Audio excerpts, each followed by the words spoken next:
की माला है। अब मैं अपने कलाकारों का आपसे परिचय करवाता हूँ।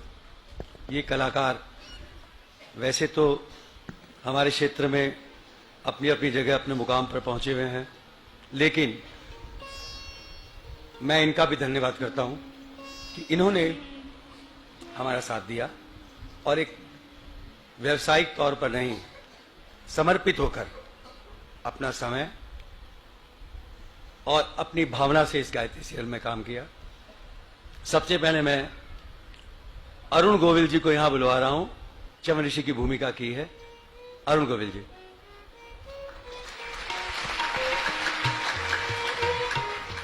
गायत्री परिवार से जुड़ने का जो अवसर मिला वो कुछ महीने पहले मिला था, लेकिन यहां शांति कुंज में आने का सौभाग्य अब प्राप्त हुआ। अपने आप में एक अनूठा सा अनुभव है, एक ऐसा अनुभव जो शायद रोम रोम में चला गया है। अगर ये पहले से पता होता तो शायद मैं यहां बहुत पहले आ गया होता। यहां जितने भी लोग हैं उनका समर्पण देखकर, जैसा कि अभी धर्मेश जी ने कहा कि हम लोगों ने गायत्री में समर्पित होकर काम किया, लेकिन यहां के लोगों का समर्पण देखकर लगता है कि हमारा समर्पण उनके सामने कुछ भी नहीं है। हर किसी के चेहरे पर एक अनूठी सी शांति है। लगता है कि अपने आप में ये यहां जितने लोग हैं वो सब अपने आप में बड़े कंटेंटेड हैं, बड़े परिपूर्ण हैं। ये एक ऐसी बात है जो मुझे लगता है कि हर किसी को सीखनी चाहिए और आनी चाहिए। यहां कहीं एक बोर्ड लगा था, मैंने कल पढ़ा वो, कि अगर आपको किसी चीज में सफलता नहीं मिली है तो इसका मतलब यह है कि आपने अपने पूरे मन से प्रयत्न नहीं किया था।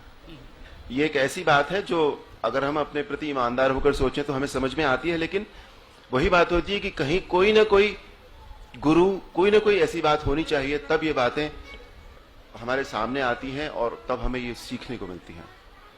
तो मेरा पूरा प्रयत्न होगा कि मैं अपने आप को एक सफल इंसान बना सकूं, लोगों के काम आ सकूं। आप सभी का अब मैं गजेंद्र चौहान जी को यहां बुलवाता हूं। तालियों से स्वागत।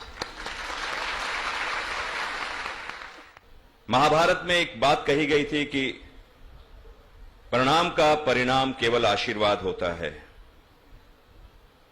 हम लोग यहां किसी व्यवसाय से नहीं आए, थोड़ा काम था वो तो कर दिया, लेकिन उसके अलावा आप लोगों का आशीर्वाद लेने आए हैं। आप लोगों का आशीर्वाद लेकर यहां से जाएंगे और हमेशा हमेशा के लिए हमारी याद में बस जाएगा। संसार में कहते हैं कि जब किसी चीज का कोई इलाज ना हो, कोई दवा काम ना आए, कोई दुआ काम ना आए, तो मैं कहता हूं कि उसके बाद गायत्री का जाप कीजिए, आपके ऊपर जरूर काम आएगा। आज केवल भारत में ही नहीं बल्कि दूसरे देशों में भी गायत्री के मंत्र को फॉलो किया जा रहा है, क्योंकि इसमें इतनी ताकत है, इतनी शक्ति है कि आपके किसी भी कार्य को संभव कर सकती है। शांति कुंज के सभी परिवारजनों को मेरा प्यार, मेरा नमस्कार, और जब जब भी मुझे बुलाया जाएगा मैं यहां मौजूद हूंगा, मैं हाजिर हो जाऊंगा आपका प्यार पाने, आपका आशीर्वाद पाने। धन्यवाद। मैं बुला रहा हूं आदर्श गौतम जी को।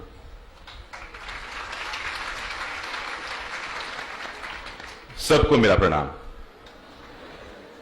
गायत्री माता की महिमा के बारे में सबने बहुत कुछ कहा, मेरी भावनाएं भी बिल्कुल वही हैं।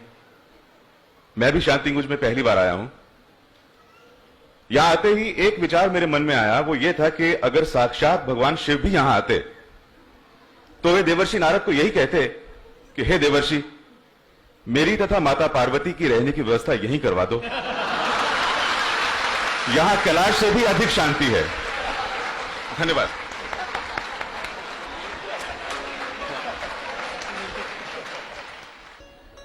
अब मैं अपनी दूसरी कलाकार को बुला रहा हूं। उन्होंने मेरे साथ भी काफी सीरियल में काम किया है। वर्षा उसगांवकर जी।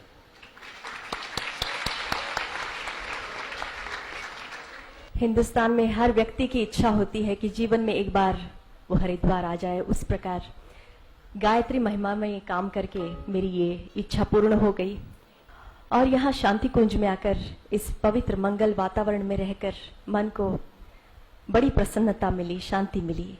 ये शांति और प्रसन्नता मन में लिए हुए हम वापस मुंबई जाएंगे और मुझे लगता है बार बार यहाँ आएंगे दर्शन करने के लिए। फिर एक बार आप सबका धन्यवाद, आभार। जय हिंद। धन्यवाद वर्षा जी। अब मैं आपका परिचय करवा रहा हूं गायत्री सीरियल की गायत्री अनुराधा। मैं जब यहाँ पे सो रही थी रात को तो गुरुजी मेरे सपने में आए और उन्होंने मेरा हाथ पकड़ा और मेरा हाथ पकड़ के कहा कि तुम इस रोल को बहुत अच्छी तरह निभाओगी और बहुत अच्छा करोगी, तो मेरा आशीर्वाद तुम्हारे साथ है। तो वो सुन के मेरे में हिम्मत आई और मैंने कहा ठीक है, अब मैं ये कर सकती हूँ। थैंक यू सो मच, शुक्रिया। अब हमारे इस सीरियल के जो लेखक हैं, इनका तालियों से आप स्वागत कीजिए। सीके मस्जिद। मस्जिद। देखिए भाई, नमस्कार। मैं सिर्फ लिखता हूं, बोलता नहीं। और बोलता हूं तो इन शब्दों में बोलता हूं, यश न मुझे उत्कर्ष चाहिए, जीवन भर संघर्ष चाहिए। यश न मुझे उत्कर्ष चाहिए, जीवन भर संघर्ष चाहिए। अजय विजय की चिंता क्या जब जागृत मेरी हस्ती है। मैं युग युग से रूखा सूखा हूं, नित नूतन मेरी मस्ती है।